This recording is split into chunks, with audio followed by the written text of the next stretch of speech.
مباراة الدور قبل النهائي، منتخب مصر يواجه منتخب المغرب الخميس 6 مساء بتوقيت مصر والسعودية على قنوات بي ان سبورتس.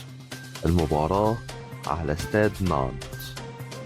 من الفريقين قادر على تحقيق الميدالية البرونزية، خاصة أن المواجهة السابقة بين الاثنين كانت في نهائي كأس أفريقيا تحت 23 عام، وانتهت بتفوق المنتخب المغربي على المنتخب المصري بعد طرد لمحمود صابر.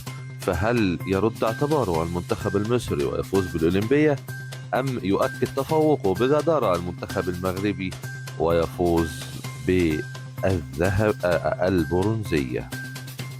تابعوني واشتركوا في القناة واعملوا لايك للفيديو حتى يصلكم كل جديد مني.